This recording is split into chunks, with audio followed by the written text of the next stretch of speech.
Welcome. Good evening, everyone. It's my great pleasure to welcome you to the annual Ian and Mildred Carton Memorial Lecture. Thank you, everyone in the room. Thank you to everyone joining online. My name is James Ryan. I am the Head of Humanities here at the University of Southampton. The Carton Lecture, for those of you who are not familiar, is an opportunity to celebrate the significant and vital support of Ian and Mildred Carton and the Ian Carton Charitable Trust and their role in the success of the Parkes Institute. As many here will know, the Reverend Dr. James Parkes donated his library to the University of Southampton in 1964, and since then the centre has grown into a major institute recognised locally, nationally and globally for its contribution to the research and public knowledge about Jewish and non-Jewish relations.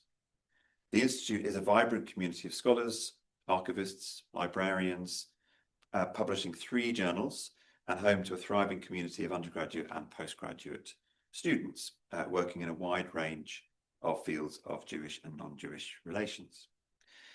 Ian Carton was a young refugee who came to Britain in the 1930s, the late 1930s, on a studentship with at that stage was part of the University of London. He met James Parkes apparently at a garden party in Parkes's home in Cambridgeshire. Sounds very civilized, doesn't it? He was not only impressed by the chance to see what became the Parkes Library, but also the generosity and kindness of James Parkes at putting him at ease in an alien environment. This was part of James Parkes' wider work in helping refugees, especially young students and academics, escape from persecution.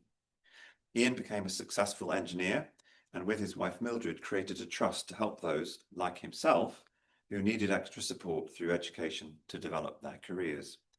Since then, the Carton Trust has supported thousands of students.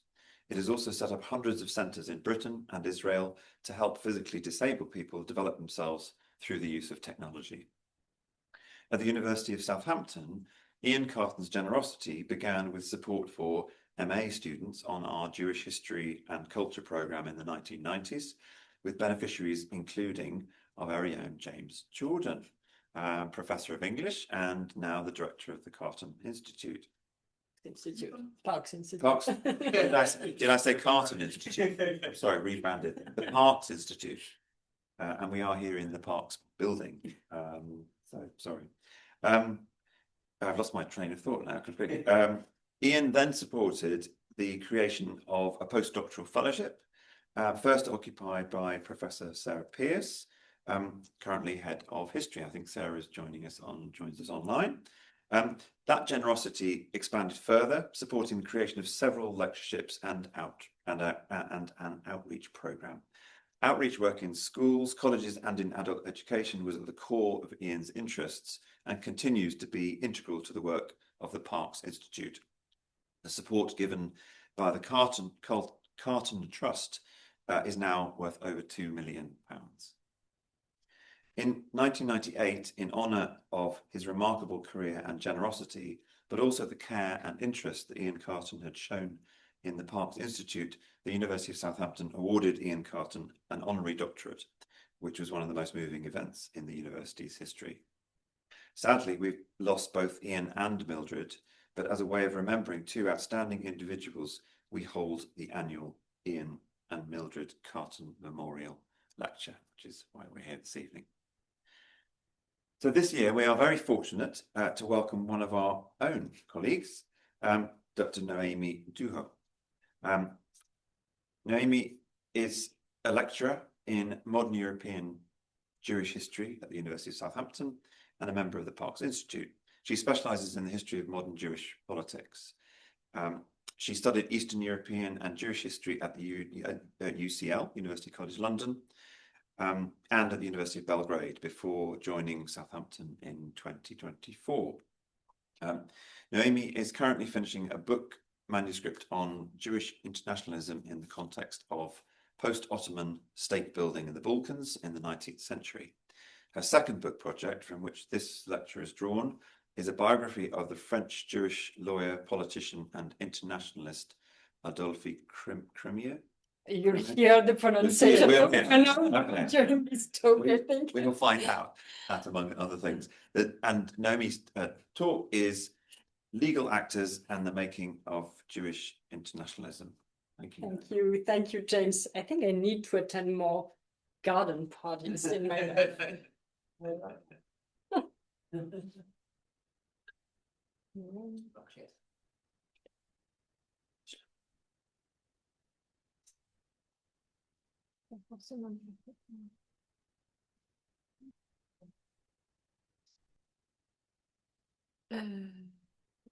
Comment on fait ça?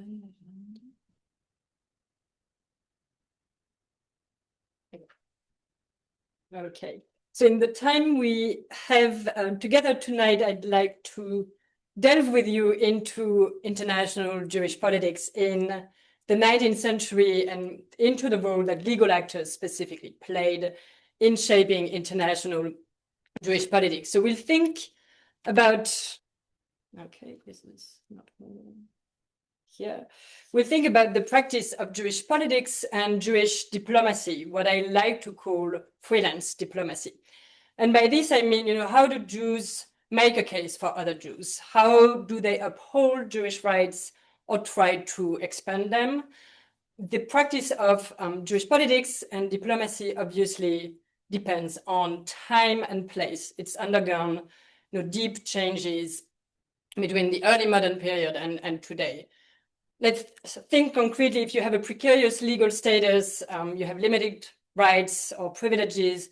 If you're only tolerated in a country, your advocacy, your politics of intercession, or Stadlanut, as it is referred to in Jewish history, this will be very different than if you are a citizen with the same rights as other non-Jewish citizens.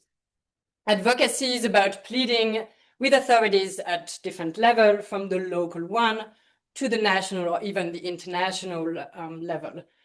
Traditionally, the practitioners of Jewish intercession or the Stadlanim have done their advocacy work in a way, if you want, that will not anger the ruler too much, not making a splash, avoiding making waves, keeping a low profile. In other words, you keep the lobbying behind closed doors. And this is what strategies of intercession of tolerated minorities like Jews in Christian Europe had been looking like for centuries. Fast forward to modern times, Jewish political actors in the 19th century were acting in a world that was rapidly changing, one that offered new ways of doing politics, of negotiating, of defending one's ground. So first, the idea of Jewish emancipation was progressively spreading across Europe. As the 19th century progresses, Jews in individual European states are becoming full and equal citizens. This slow but also uneven progress of Jewish emancipation creates at the international level an imbalance between different national Jewish communities. And this imbalance means two things. First, for Jews who are now citizens of a given state, promoting the idea of emancipation beyond the borders of this state, in states that have not yet emancipated Jews, this is a way to strengthen their position. The more states emancipate Jews, the more the idea that Jews should be full and equal citizens is normalized and it is mainstream. And the less citizenship rights of Jews are likely to be questioned or rescinded. This is the rationale at the time. Second, for Jews that are not full and equal citizens, this imbalance means that they can appeal to Jewish communities that stand on firmer ground, legally speaking, when they want external help. So these dynamics of international help are not entirely new in the 19th century, but more and more appeals from one community to another are becoming more public, and Jewish diplomacy is also becoming more visible to non-Jews. The press is also developing at full speed at the time, and it contributes to the expansion of a public sphere across Europe.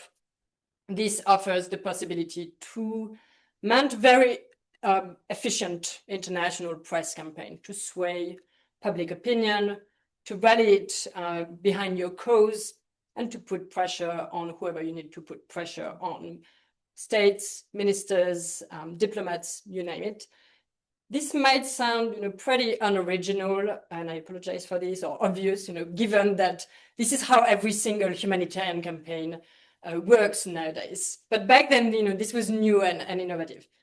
Another feature of Jewish internationalism in the 19th century is that international action becomes much more organized and much more formalized. So by the mid-19th century, European Jews are seeking to unite, and for the first time in Jewish history, to create a permanent international Jewish organization to coordinate, advocacy and relief efforts.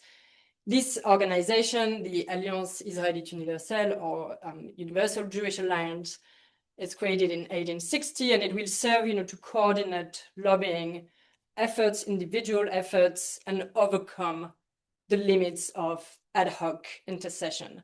By ad hoc, I mean there's a problem, there's an incident that requires our attention, we react to it. The founding of the Alliance also inspired the creation of many other similar organizations in its wake. So the Anglo-Jewish Association in England, whose archives we have here in Southampton, so shout out to our special collections. You have the Israelitische Allianz zu Wien, so the Jewish Alliance in Vienna, to name just a few of these organizations. Now let's turn to the people who are active in Jewish internationalism in that period, in these organizations that are mushrooming in the second half of the 19th century. I've briefly told you about their aims and strategies, but who are the people that are involved in these organizations? How do the networks that constitute the fabric of international Jewish politics emerge? How does one, in fact, become a Jewish internationalist in the first place? What are the sources of legitimacy in this very specific political world of Jewish internationalism, which, let me stress, it's not one of democratically elected representatives. It's one where constituency is a very vague concept. So if you look at the big names, of Jewish internationalism in that period, people like the French Jewish leader and president of the Alliance, Adolphe Crémieux, the Anglo-Jewish leaders, Moses Montefiore or Francis Goldsmith, Gerson von Bleichroeder, who is the banker of Bismarck in Germany, or the philanthropist, the Baron Hirsch, or I've put on the slide some, forgotten Romanian activists called Adolf Stern and Josef Bolcina. They are all freelance diplomats. They draw their legitimacy. They are able to gain leverage and wield power due to a few factors. First, having held political office in their country gives them some clout. The fact that Crémieux was the first Jewish minister in Europe in 1848, this boosted his career in international Jewish politics. Being involved in Jewish communal institutions like the Board of Deputies in this country or the French equivalent, the Central Consistory, this also helps. Holding office gives you some legitimacy, but it's not enough. The kind of training freelance Jewish diplomats had is also key. Their training, their profession impacted the way they viewed their activism and carried it out. More prosaically, one's livelihood was key to financing one's activism. Jewish campaigners in the 19th century are not like today's NGO workers. They needed to have a professional activity to pay their bill in order to carry pro bono activism. So among the factors that enabled one to gain prominence in Jewish politics, money also looms large. And here it depends on the kind of political action you're interested in. If you're campaigning for equal rights, this doesn't cost much. If you're opening schools, if you're financing immigration, if you are financing agricultural settlements, this requires money. So plutocrats are unavoidable figures in international philanthropy then as much as now. So the Baron Hirsch that you have on the slide bankrolled, for example, the school network that the Alliance set up, and then he set up his own Jewish colonization association. It was called and encouraged Jewish immigration to South America. Another baron who is not on the slide, Edmond de Rothschild, bought land and underwrote settlements in Palestine. So their vision, their answer to what was known as the Jewish question, really shaped Jewish internationalism. And a watershed moment in this respect is the 1878 Berlin Congress. Up to that point, the major focus of Jewish internationalists had been to campaign for Jewish emancipation. Jews in France, in Britain, more recently Germany, already benefited from equal rights, and they were calling for states who had not emancipated Jews to do so. In particular, they were calling for states who were in the process of gaining independence from the Ottoman Empire to emancipate the Jewish population as part of the independence process. So the legal status of Jews in Romania, in Serbia, to a lesser extent in Bulgaria, was really at the forefront of their minds. Romanian and Serbian Jews were obviously not inactive. They also lobbied heads of states and European diplomats to gain equal rights.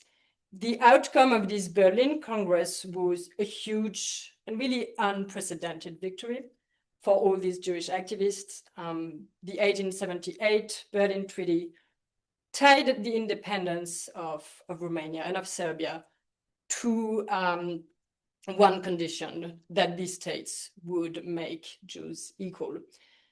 So, huge victory, but it quickly became apparent that these were just promises. It actually, the equality of rights remained a dead letter for the next kind of 10 to 45 years. So this caused Jewish internationalists to kind of recalibrate their goals. Yes, the fight for emancipation would continue, but in different forms.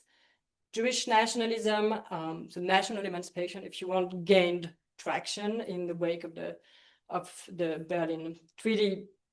Other more achievable goals in the short term also now supplemented the fight for emancipation. And these are the goals that are mentioned: education, immigration, the creation of agricultural settlements in Palestine and Latin America mostly.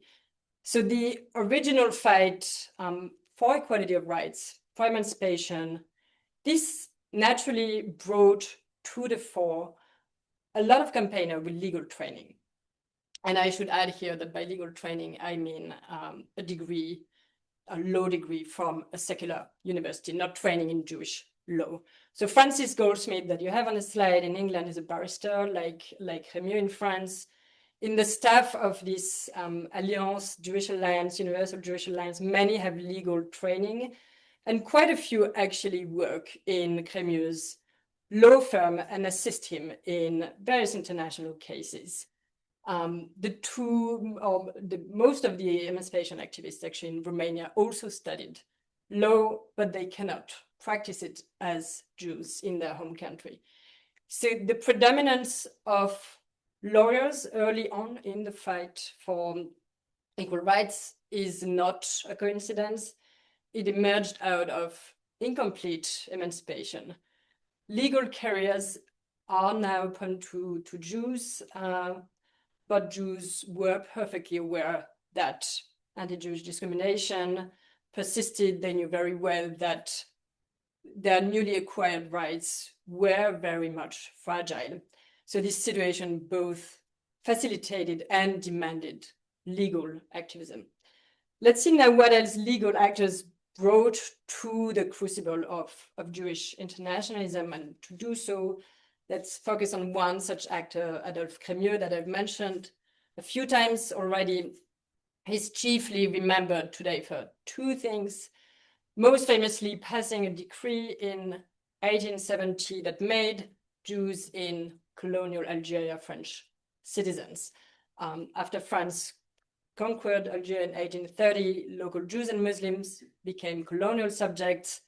This 1870 decree grants Algerian Jews French citizenship while maintaining Algerian Jews as colonial subjects. The second thing Crémieux is quite famous for is that he led the Alliance Israélite Universelle for almost 20 years in the 1860s and 1870s. Sorry, there's a typo on the slide. Until his death in 1880.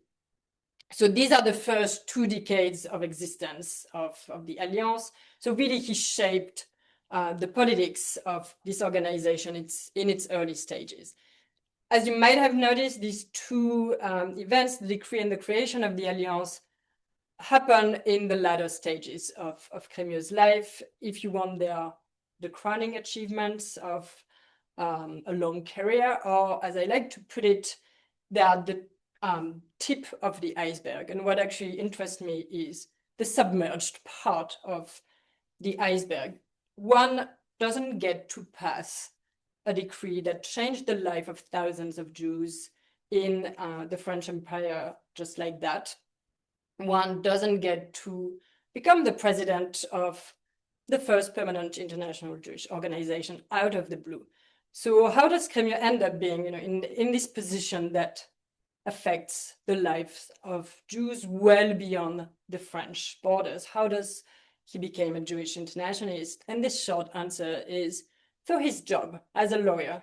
He starts his career in the 1830s at the Court of Appeal in France. The beginning of his career actually coincides with the French conquest of Algeria. And this matters because this means that some of his clients include Algerians, both Muslims and Jews, mostly notables and merchants. Through this early experience, having some Algerian clients, he gains some knowledge in colonial matter, and that knowledge will later translate into trust and legitimacy in the political sphere. If we move forward in time to the 1840 Damascus affair, so shocking news arrived from Syria, then in the Ottoman Empire in 1840. The story is that after an Italian Catholic monk and his servant disappeared in Damascus, local Jews were accused of ritual murder and tortured during the interrogation. The Damascus affair, as it became known, really stunned European Jewish elites and prompted them to react. So Crémieux was the man for the job, really. He was young, he was dynamic, he's an up-and-coming lawyer. He's a member of the representative body of Jews in Marseille, in the port city in southern France. He's also active in the commercial court of the city as a lawyer. So he knew the family that bring the news, that are the information relay between the Middle East and Western Europe from day one of the affair. In Paris, Crémieux is also an obvious choice. He already has a stellar track record of advocacy on behalf of French Jews. He's managed to abolish the special oath that Jews had to take to testify in French courts at the time. On top of that, he's also honed his political skills, his negotiating skills, having worked for the Central Consistory of French Jews, and he's also provided legal advice to the Rothschild family, most notably in loan negotiation with Spain. So now the Damascus affair is not a court case, strictly speaking, but it has very much to do with legal norms and with the rule of law. The role of Crémieux in this defining moment in the evolution of Jewish politics was very much that of a lawyer in search of a court. During the Damascus affair, he traveled with the Anglo-Jewish leader Moses Montefiore to Egypt, to negotiate with Mohammed Ali, who is the viceroy of Egypt, who then ruled over Syria. Their mission to the east, as it was called, really propelled Crémieux and Montefiore to a central position in international Jewish politics. a position that they really remained, both of them, until their respective death. In this mission to the East, Crémieux was very much acting as a legal expert. He pleaded in favor of the release of the prisoners, and he tried to reform local justice according to quote-unquote European norms.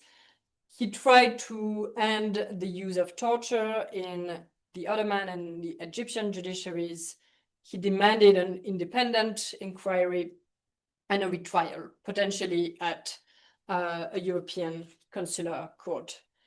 Crémieux's defense strategy in the Damascus affair was kind of multi-pronged. He makes different arguments about what proper justice was like. He tried to refute the blood libel on religious grounds, and he stressed the necessity to defend trade interests. He repeated really time and again that the Jewish families that were targeted in Damascus were important business partners that in the trade that linked Europe and the Middle East. So if Europe wanted to have some kind of influence there, it should not abandon these partners. And these considerations about what proper justice was, in his opinion, are best illustrated by this excerpt from the diary he kept during the Damascus affair. So towards the end of the diary, Crémieux talks about the different places where he stopped on his way back from Egypt, and one of them is Vienna, where a reception is given to him, and he writes down very proudly his exchange with Prince Metternich, who is the foreign minister of the Habsburg Empire. So Metternich apparently said, "But this so-called Egyptian civilization, you were within reach of judging it, weren't you?" And Crémieux, according to his own diary, answered, so we should take it with a pinch of salt, obviously, "Yes, Prince, no property rights, no commercial organization, no civil status. Then there is a crossed out passage, only one very remarkable institution. If a European has a dispute with an Arab over a commercial act, a tribunal composed of 6 Europeans, 3 chosen by each party, decides between the European and the Arab." And of the crossed out passage, and then Crémieux adds, "a profound poverty, no kind of education." So there are a lot of striking things about this source. I mean, first, education and concerns about the lack of it or alleged lack of it come last, perhaps less important a priority in Crémieux's mind. Crémieux made good use of his stay in Egypt. The Jews in Damascus that had been accused of ritual murder were released, though they were not acquitted of the charges brought against them. So not a full victory. From other parts of the diary, we learn that during his stay in Egypt, Crémieux dramatically expanded his social circle. He met with and provided legal advice to really countless Jewish merchants that lived in Alexandria and in Cairo. He met European trained personnel employed by the ruler of Egypt to modernize the country, and he met with European diplomats there. He also took the time to study, somewhat superficially, the local judiciary, lamenting the lack of property rights and regular justice. The only institution that really found favor with him were the European consular courts, a key institution for expanding informal imperialism. So as someone with legal training, Crémieux was really keen on checking that not only Egypt, but other places he visited were following and sticking to the legal standards set by Western countries. In particular, countries like the Balkan states that he saw as knocking on Europe's door and asserting their belonging to Europe. For Crémieux, the civilizing mission, if you want, was not only an educational mission, but also a legal mission. Exporting Western legal norms and standards was a cornerstone of Western intervention in the Middle East and North Africa, as well as in the Balkans. And this is a perspective also he's bringing to Jewish internationalism. 20 years later, the same considerations underpin the campaign Crémieux led at the Alliance for the Emancipation of Jews in the Balkans, in Romania, Serbia, and Bulgaria. So the fight for Jewish rights, for Jewish emancipation, was for Jewish International is part of a broader package of reforms that Western states were trying to export to countries they deem less advanced, less civilized. Western European influence offered them a wave to surf on, and as freelance diplomats, they needed that wave.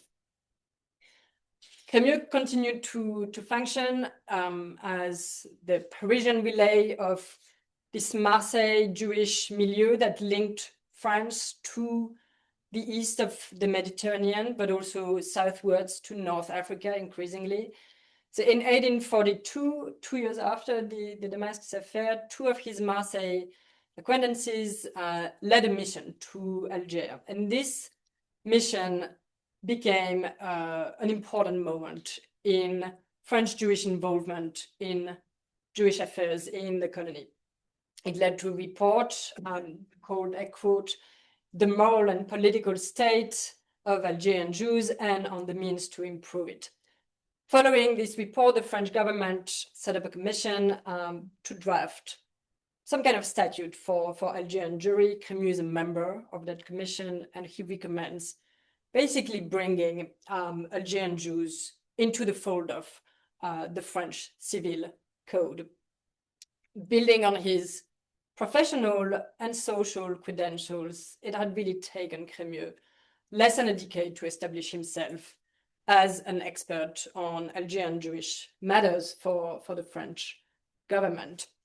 Now, moving to the late 1850s, Crémieux was part of a growing group of French lawyers that traveled back and forth between the metropole, France, and Algeria. The exploration of Algeria by lawyers from Paris was really part and parcel of colonial exploration and colonial expansion. In the case of Crémieux, he traveled a staggering 17 times to Algeria between 1858 and 1870. All of the cases that brought him to the colony concerned Jewish clients. In the first case that brought him to Algeria, Crémieux defended two Jewish merchants at a military court in Oran, the second biggest city in Algeria, in a court case that lasts throughout the late 1850s. I'm not going to go into the details of that court case. It's a Monday debt recollection dispute. It ends up at a military court. The initial verdict, condemned the two Jewish merchants to forced labor for life, which seems it is an incredibly harsh sentence for a debt recollection dispute. This court case really filled the pages of the Jewish press in France. Why did it attract so much attention? Well, first, Crémieux made a splash. He said, the military court is anti-Semitic. It has discriminated against my clients because they are Jewish. So what he did was to turn his defense speech in that case into a plea for the emancipation of Algerian Jews. So that obviously attracted attention. And in doing so, he developed arguments in favor of Jewish emancipation. The same arguments you find 20 years later, almost word for word, in the Alliance campaigns, in the emancipation of Jews in Balkan states, a campaign that is led by Crémieux. So you have a circulation of ideas basically around the Mediterranean. Now, this court case, the Oran story, is a French story. It's a French colonial story, but it's worth situating it in the chronology of international Jewish politics. It's taking place as another more famous affair is unfolding. In 1858, a young Jewish boy called Edgardo Mortara is abducted by the police of the Pope in Bologna in Italy after his family's housekeeper secretly baptized him. The Mortara case is another shock for European Jewish leaders.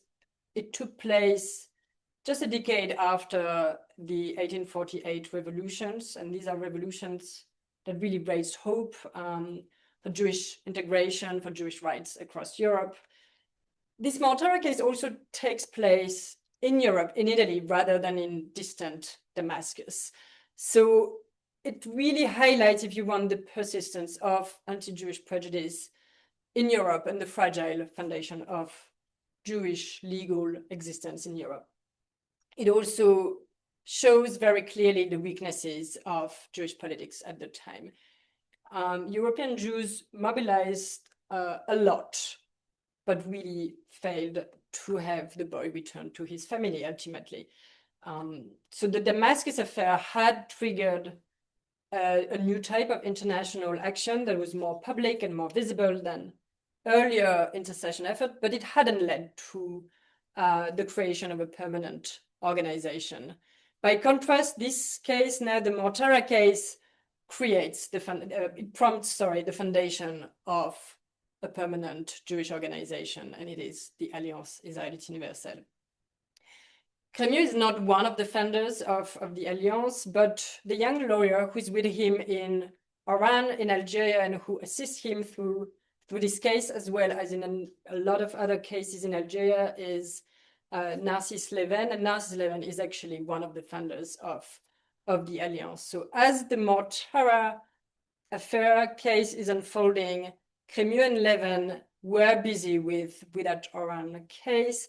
So it comes to no surprise, if you want, that they underscore Jewish solidarity in the defense speech in Oran, and they use that courtroom to advocate for emancipation.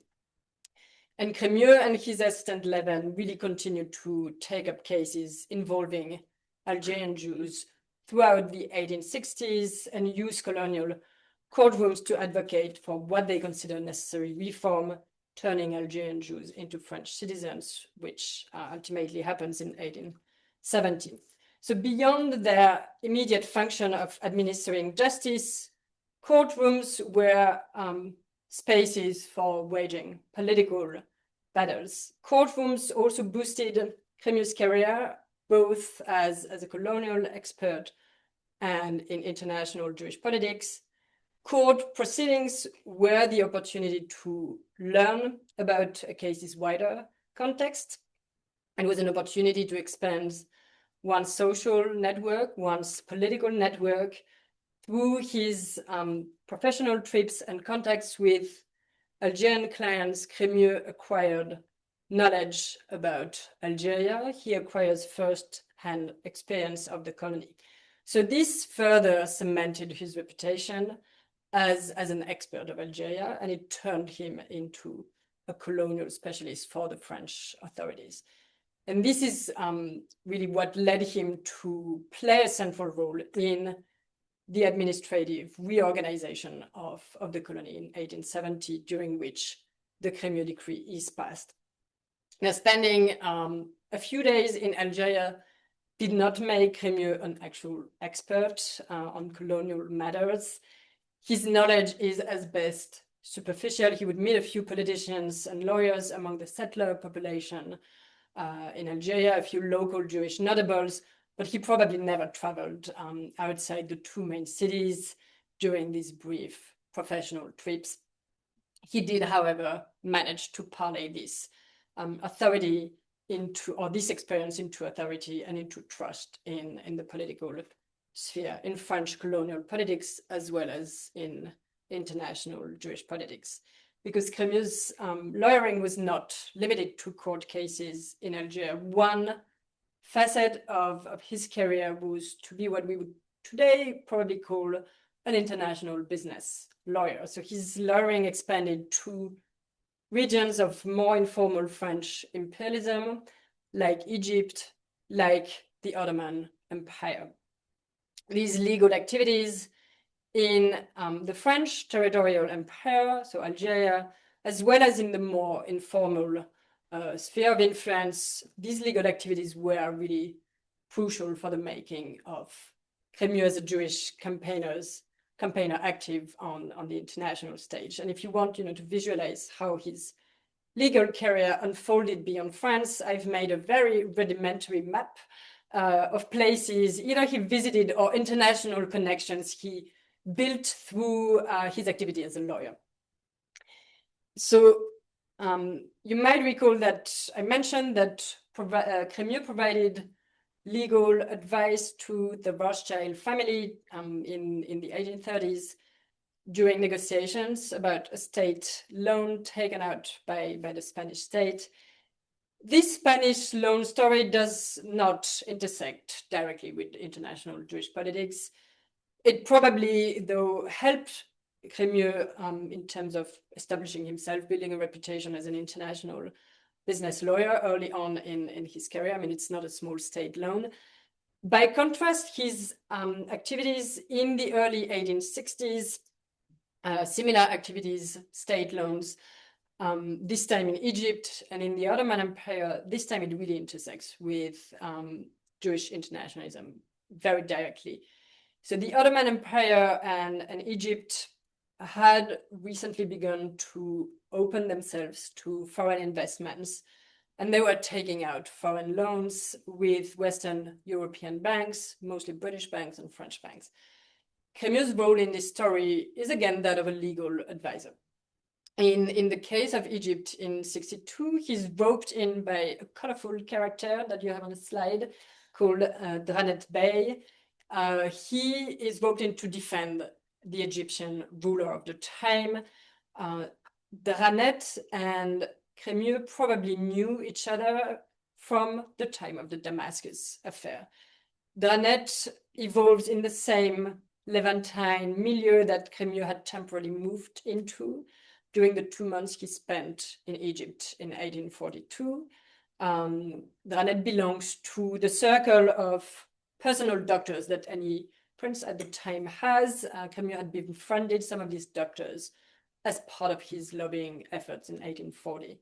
So here what you have in 62 is that Crémieux's international advocacy 2 decades earlier led to his being hired by the Egyptian government for financial negotiations 2 decades later. In the case of the Ottoman Empire, 1 year later, Crémieux was this time advising not the Ottoman state, but a European bank, a European Jewish bank called the Oppenheim Bank. They are in a dispute against the Ottoman state, again in a question of state loan, as well as a concession for the building of a railway line, which is another favorite form of Western capitalist expansion into the Ottoman Empire. So Crémieux's professional activity as a lawyer and his activist once as a Jewish internationalist in 1863 are hard to disentangle, and maybe we should not. So through the legal dispute between these Oppenheim Bank and the Ottoman Empire, Crémieux met the 2 leading reformist ministers in the Ottoman Empire at the time, Mehmed Fuad Pasha and Mehmed Emin Ali Pasha. He was amazed by these 2 ministers. He wrote very enthusiastically about their desire to reform the empire. For him, all their reforms meant Westernization, and this is debatable, but that's how he perceived the reforms. The empire was granting equality to non-Muslim subjects. It was introducing foreign capital. It was supposedly adopting portions of the French civil code, again, something that is actually called into question by scholars. In return, these 2 Ottoman ministers found in Crémieux a lawyer that has, by that point, really extensive experience on the international stage. So they consult with him for other stuff, for example, regarding the rights of the Ottoman Empire to the Isthmus of Suez. And we are at the time of the building of the Suez Canal, so pretty important. Representing the Oppenheim Bank allowed Crémieux the lawyer to forge bonds that he then drew on in his international activism. The 1863 stay in Constantinople was the occasion to meet the reformist elite, also from within the Jewish community. So people like Abraham Kamando, who knew well these two ministers because the Kamando family had been the primary bankers of the Ottoman state until the creation of a state bank. So the presence in Constantinople of Adolphe Crémieux, but also someone else from the Alliance, another lawyer from the Alliance, someone called Léonce Lehmann. He's assisting Crémieux in the negotiations. This is the perfect opportunity for the young organization at the time, the Alliance, to try to expand in the Ottoman Empire. So a local branch is created to promote the organization in the Ottoman Empire. The man chosen to head the local Alliance branch in Constantinople, no surprise here, it's Abraham Kamando. And this is a smart appointment. Kamando's influential position facilitated the Alliance's lobbying of the Ottoman government. During the campaign for the emancipation of Balkan Jews in the 1860s and then in the 1870s, the Alliance ends up getting significant support from Ottoman authorities, and it tried to leverage this support as long as Romania and Serbia remained under Ottoman sovereignty. They are not yet fully independent. Crémieux's business trip, as well as his assistant Lehmann, is also the occasion to get to know the movers and shakers in the various Jewish congregations of the Ottoman capital. In particular, they meet someone, I could not put a photo because I never found a photo of him. Once I took a photo of the grave, but it's not great. They met Emanuele Veneziani. He's a man who is involved in a lot of stuff, and he ends up being active in and being employed by literally everyone who is active in international Jewish politics at the time and in the following decades. So he works at the time for the Kamando family. Then Kamando relocates to Paris during the Franco-Prussian War. Veneziani remains in Constantinople to take care of the affairs of the Kamando and lead the Alliance branch in that city. After the war, Veneziani also moves to Paris to work for another man active in international Jewish politics, this Baron de Hirsch that I mentioned at the beginning. So he's now managing the Baron's aid for displaced persons in the Balkans during the late 1870s, during the Russo-Turkish War. And then when you have this Congress, I started my talk with the 1878 Berlin Congress. The Alliance sent none other than this man, Veneziani, to lobby European diplomats in favor of Jewish emancipation in the Balkans. So Crémieux's luring beyond the borders of metropolitan France was really intertwined with his activities in Jewish politics. Jewish internationalism intersected with French imperial expansion. It also piggybacked on French imperial expansion, whether territorial expansion, like in the case of Algeria, or more informal imperialism, like in the east of the Mediterranean. The visibility Crémieux gained during the Damascus affair meant that he was no stranger in places like Egypt or the Ottoman Empire. So when ruling circles in these places start modernizing their financial system and westernizing the source of state loans, Crémieux is well positioned to provide legal advice. The partnership ended up being a lasting one. Crémieux and the organization he led, the Alliance, relied on the very same reformist elites to shape the lives of Jews in the Ottoman Empire and in the Balkans, either through education by opening Alliance schools in the Ottoman Empire, or by trying to improve the legal status of Jews, as is the case in the Balkans. beyond legal skills, mobility was key in the making of Crémieux as a Jewish internationalist. Trips connected to his international business lawyer activities expanded his networking horizons, and later on it expanded the address book of the Alliance Israélite Universelle. The geological layers of international Jewish politics are not only a question of actors and contacts and networkings. When the historian or archaeologist starts digging through these layers, a genealogy of ideas also becomes clear. The argumentation Crémieux used to advocate for Jewish emancipation in Algeria was transported to different contexts. They circulated from and were transposed from one context to another and circulated around the Mediterranean. So from colonial Algeria to the Balkans, and then sometimes back to colonial Algeria.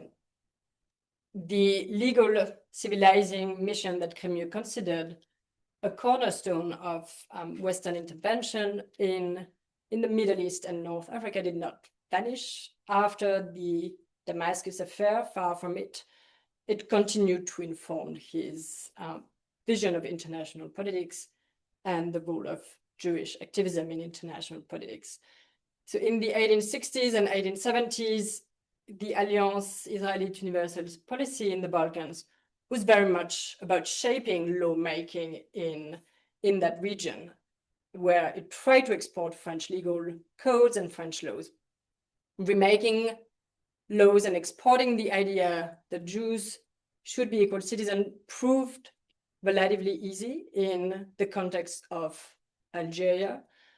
This legal civilizing mission, if you want, proved much harder to carry out beyond the borders of the French colonial empire.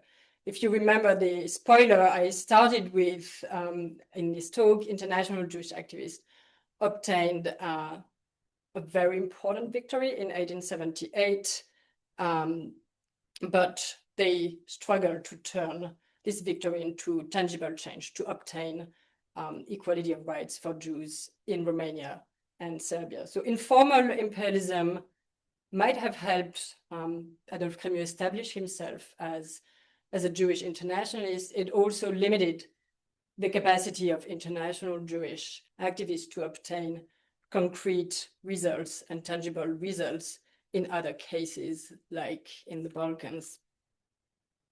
And stop here.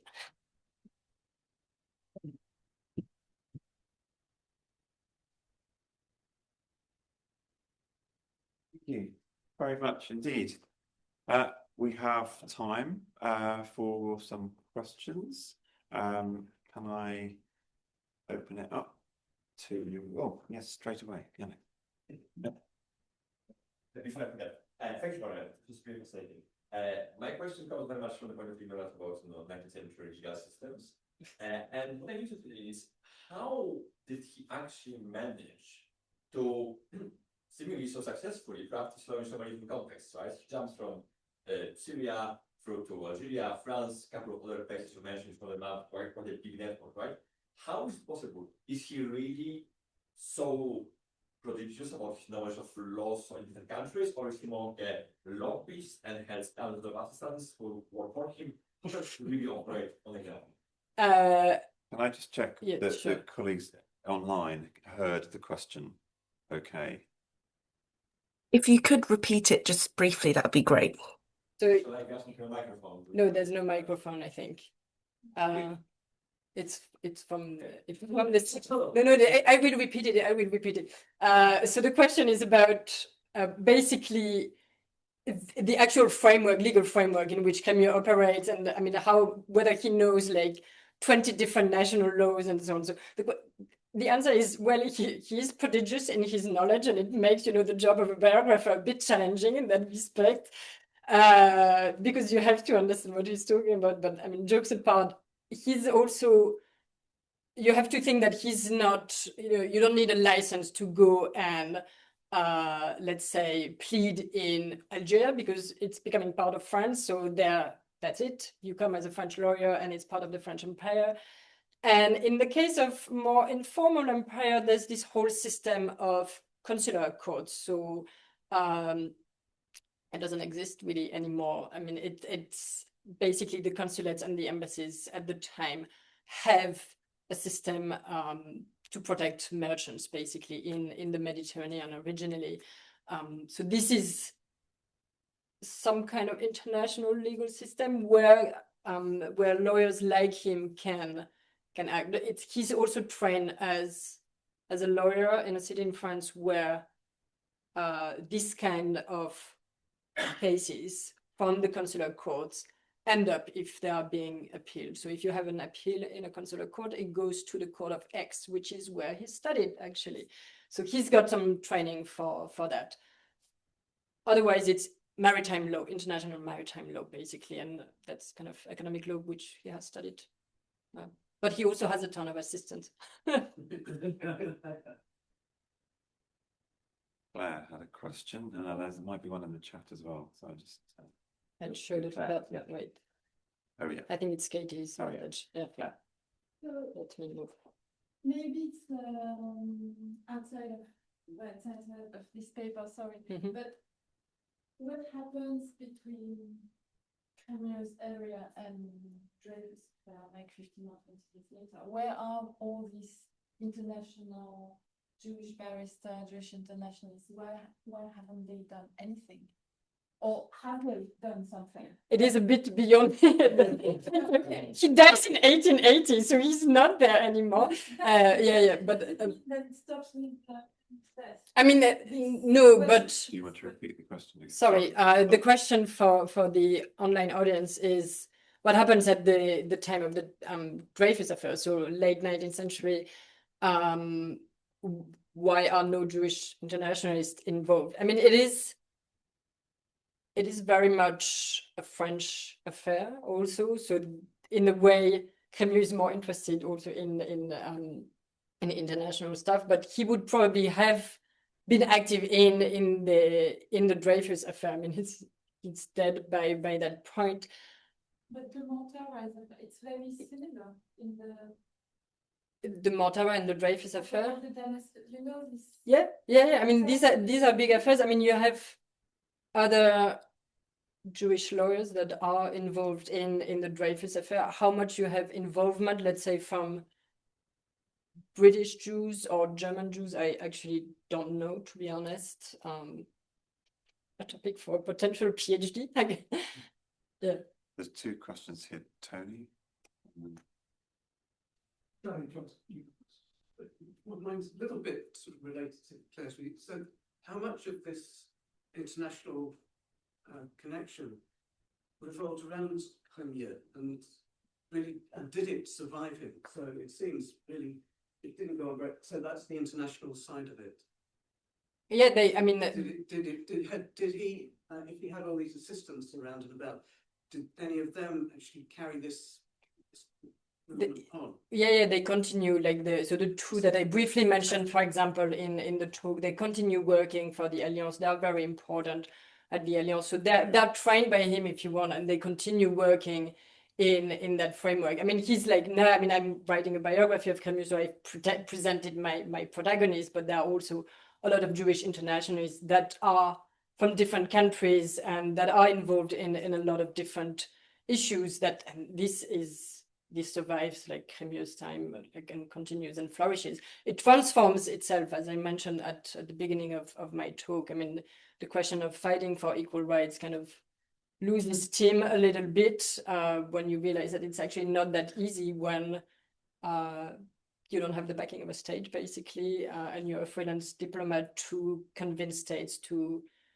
grant Jews equal rights, but you have different forms of activism. So I mentioned helping with immigration, creating agricultural settlements, this kind of thing, or sometimes like welfare as well, or creating schools. So this all continues in, like, the Alliance still exists. I mean, not internationally. This has to do with decolonization, but it continues to thrive for many years after. Yeah. Tony and Thank you very much. I wondered about his internationalism, Jewish internationalism, and how he regarded Jews from the East, from the Balkans, from North Africa, as he regard them as inferior to him, but requiring his help, his paternal help, or does he see them as equals? Yeah, I mean that's always the question in international Jewish politics, whether it's a nice horizontal kind of activist scene, or whether you have kind of more kind of paternalistic dynamics, more kind of imperial mindset dynamics. And yeah, I mean this also informs there's what's going on. Okay, there's stuff going on the screen. So yeah, it does inform his discourse. I mean, he has a tendency to present himself as the one who is going to solve the problem when it comes, for example, to Jewish activism, French Jewish activism in the Balkans. The Alliance disregards advice coming from local activists, from these two lawyers, for example, that I mentioned. I remember a very funny anecdote actually from the archives. You have one of these activists that are like, oh, France is in a terrible situation after the Franco-Prussian War. We in Romania are going to fundraise to help French Jews that are so affected, and they kind of completely disregard this and don't take it up because they have challenged the kind of implicit hierarchies that they have in their activism as well. No, well, the Algerian Jews at the bottom of his list, or does he not differentiate? I would say, yeah, no, you do have gradation. So what I mentioned also briefly in my talk, the Balkan states that he sees as kind of knocking on Europe's door, the North Africa or the Middle East is seen as further away from Europe. So you have gradation, and it also transpires in the kind of action the Alliance decides to do in different regions. So for example, in Romania, in Serbia, it doesn't try to open school. It doesn't think that Jews there need to go through Western schooling. Jews there will have equal rights. In North Africa and in the Middle East, it focuses more on schooling, that it sees as a more urgent need, let's say. And there's one more question in the room at the moment, and then there's certainly one online, and there might even be another one there. So go ahead here in the room, and then we'll go on to online. 1.5 questions. It's okay. The first one was about the Alliance. Like, it strikes me that Israel leads is like very specific, like French construction of what Jewishness is, and how do they translate that in an Ottoman context where you have like religious legal systems and a complex framework, and surely that's kind of a slightly janky translation. The other one, which I assume the answer is no, or else going to be research, is do they intersect with other minority kind of legal and like civil rights struggles? I'm thinking especially in Romania, at the end of Romany slavery happens only about 10 years before this, and I doubt they saw themselves as natural kin, but is there any? There are some links actually. Yeah, maybe I should tell you about this one. Yeah, so I mean, so first, slavery is it's a big. So sorry. So two questions. First, how French Jews translate their understanding of Jewishness to other contexts, like the Ottoman Empire. And the second question is how their kind of fight intersects with other civil rights struggles. For example, the question of slavery and specifically Roma slavery in Romania. So the second question first, so French Jews draw inspiration a lot from other civil rights struggles. Their fight, if you want, follows, chronologically speaking, the fight for the abolition of slavery, both in France and early on in the British Empire. So this is the most famous fight, if you want, of the 19th century, right? The kind of abolition of slavery. So it is it provides a way for French Jews to inscribe their own little minority fight that no one cares about, to be frank, or very few people care about, and they struggle to attract kind of, public attention and kind of mobilize beyond the Jewish communities. So comparing your fight to abolition of slavery is an important rhetorical device for them. Whether they actually see themselves as, enslaved people, no, obviously they don't think they are enslaved people, or that other Jews are actual enslaved people, but it's more of a rhetorical device. And you have the same thing actually in the Romanian context. I mean, you're very right to bring up the question of Roma slavery. So Romas were kind of serfs or enslaved in Romania until 1848. And that's another moment where Jewish activists are disappointed. So the slavery is abolished in Romania in 1848. Initially, Jewish slavery or Jewish emancipation is pronounced in 1848, and then we signed in. So a lot of Jewish activists are like, listen, even Roma slaves have been emancipated, and Jews in Romania are not. Like, what kind of state is that? So you have these comparisons happening. It doesn't mean, that it's fully intersectional, like, as we understand it today, I would say. The other question about the translation of French Jewishness, I mean, that's probably where the weakness of French Jewish activism is. There's not that much translation, if you want. It's very much kind of exporting the path towards emancipation as it happened in France to other contexts and disregarding local conditions. I mean, they never speak, for example, of the Ottoman Empire as, oh, this is a place where Jews are emancipated, whereas technically speaking, 1856, Jews in the Ottoman Empire are made equals to non-Jews. So that's sometimes they kind of fail to understand the local context, if you want. There is a question I think. online. I think there's more than one. Yeah, I don't know how how do to we- expand the, yes. We popped up Yeah, that? yes. Yeah. So we have, could you say a few words about the legacy of the Crimean Decree today for Jews in France? Sami, I expected this question somehow. Okay. Also from Anushka, how did Crémieux engage with French non-Jewish lawyers, activists at the time? Were their efforts philo-Semitic to defend Jews from the wider public?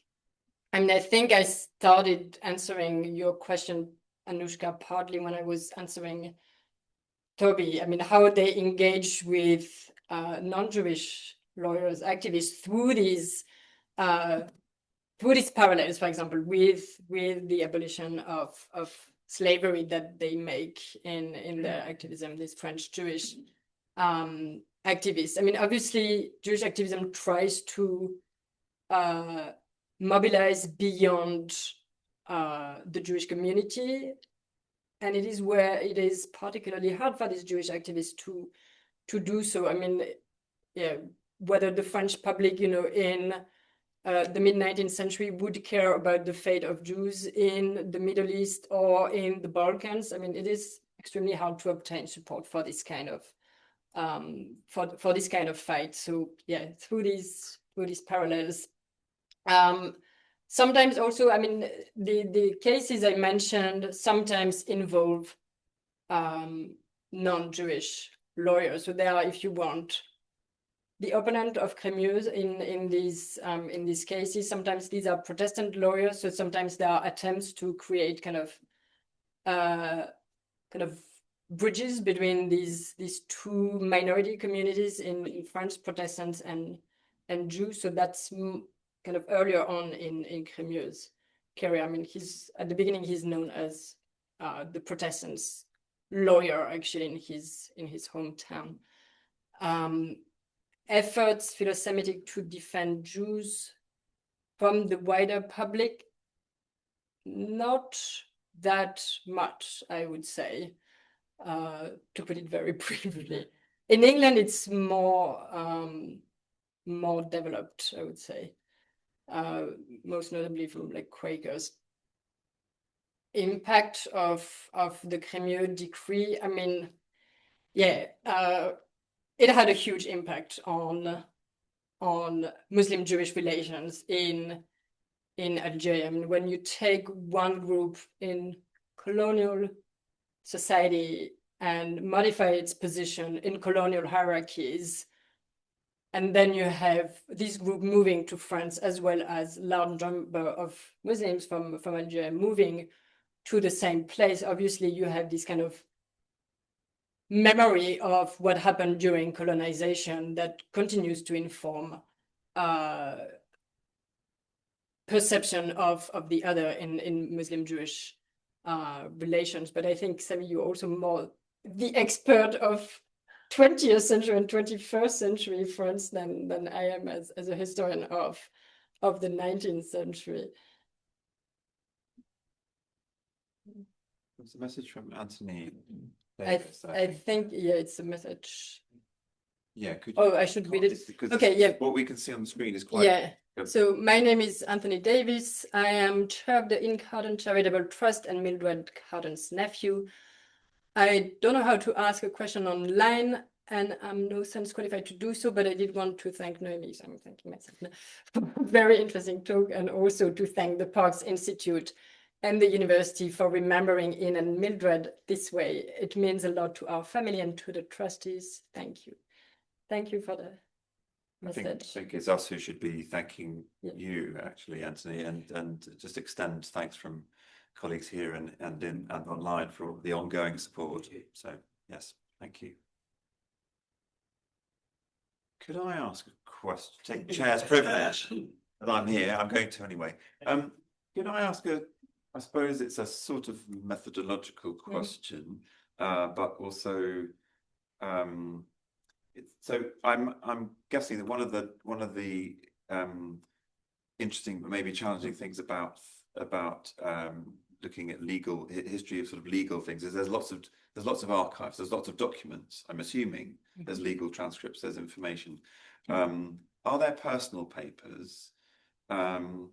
And to what extent? I mean, you're writing a biography, so I was thinking about biography as a sort of historical vehicle to tell this story.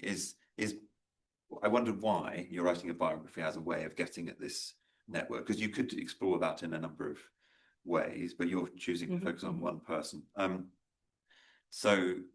But also, to what extent are the individuals in this network sort of self-conscious of their role? Do they write autobiographies? Do they write biographies of each other? Do they see themselves as sort of pioneers in this sense of doing something new? What is that sort of sense of consciousness of themselves and each other? I mean, so you're right. There's tons of legal archives. I mean, the legal press is flourishing at the time, and it's also influencing the kind of general press. Plus, what you find in the archives themselves about these legal cases. So you have plenty of that, and it's challenging because as someone who doesn't have a training in law, it's actually quite arduous sometimes to understand what they're talking about. You have some personal documents in the case of Crémieux, but he's also so busy doing so many things that he doesn't have time for self-reflection. So you have this diary during the Damascus affair, which is super interesting, but unfortunately it's just a few months in 1840, and he didn't keep a diary for the rest of his life. So right at the beginning of that research project, I was like, okay, I have to find other personal documents beyond 1840. And my way into that is letters. So he, as I stressed tonight, he's very mobile.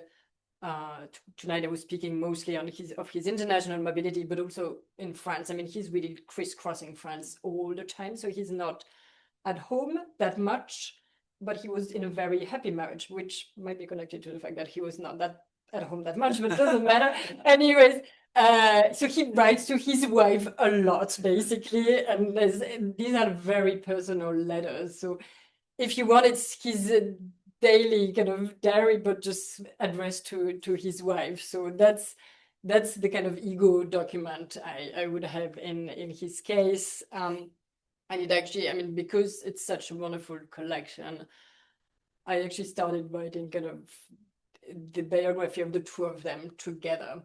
Also to kind of see what's her role as well in Jewish politics. Now, why one person? I mean,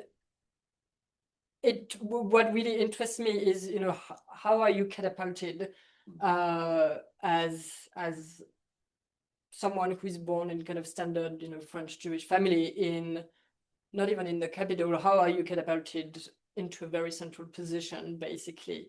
I mean, I could do kind of prosopography and do a lot of different actors at the same time. I think I would kind of end up on too thin a ground in a way by doing collective biography. I mean, I try to compare, I mean, his own trajectory, his own role as well, to that of other activists. I mean, Moses Montefiore is obviously a good example to compare with. They have very different training. Montefiore is not a lawyer. He's a businessman. He has a different way of acting as well. But by doing these comparisons, I kind of try to cast light on his own trajectory. That's what I try to do. They're not, I mean, in terms of how self-conscious they are of their role, I mean, they are not that critical of themselves. They're extremely proud, for example, of being French Jews, of being, you know, from the first country to emancipate Jews in Europe and so on. So there's not that much, for example, self-criticism taking place in this respect. There's not that much acknowledgement, for example, of other advocacy efforts done by other Jewish communities, especially Jewish communities that are seen as potentially inferior, as you were asking, Tony. Thank you. Any other questions in the room or questions for colleagues online? I can't see any others online. James. I have a question, but it's a very unfair question. It's not about the talk. I really enjoy it, but it's Unfair question. Like how you illustrated it. I'm struck by the photograph of Crimea, and I'm just interested to know more about it. If you know more about it, I'm guessing if you're doing a biography, if you might know more about it. So which photograph was it? Used. This one? That one. It's just striking. I just wondering if you know more about it. Yeah, it's actually by one of the most famous photographers at the time in France, Nadar. So you have him and his wife, and I think this, I'm trying to remember the date. I think this is kind of an official portrait when he's justice minister the second time. So in 1870. It's an official portrait, but at the same time, both him and his wife were taken portraits of on the very same day by Nadar. So that's, yeah, I mean, worn out by government, I would say, in this. It's American. It's yeah. It's a collodion print, so it's made with salt, silver salts, and you pour the liquid onto the glass, and you then have to expose it you put it in a camera. That all has to be done in the dark, and then you expose it to the light, and then you have to process it straight away. So it's a sophisticated process. Well, good photographers would use it because it's very, very fine detail. So you could digitize that and sort of zoom in and see very, very fine details of individuals. That's yeah. But that's where you can see around the edge of the negative where it's peeled away, and they tend to crack sometimes. In archives, which is that fine cracking you can see. Yeah, I haven't seen it. Dries out. Archive. This one is. Yeah. It's a fantastic portrait.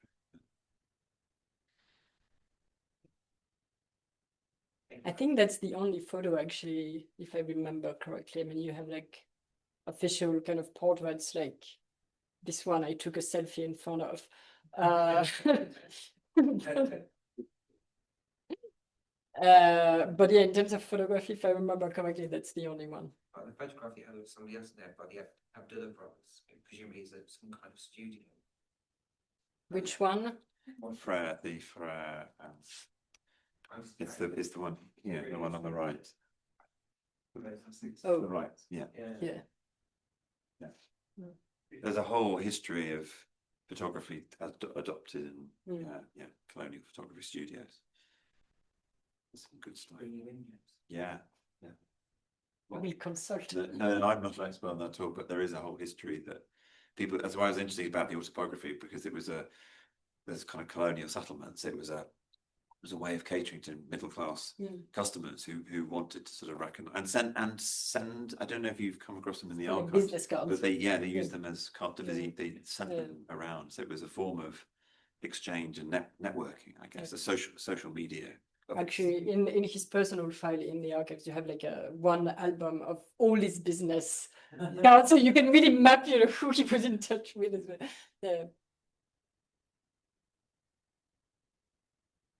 Okay, no more questions in here, and I don't think any online. So it only leaves me to say thank you very much again to Naomi for a great presentation.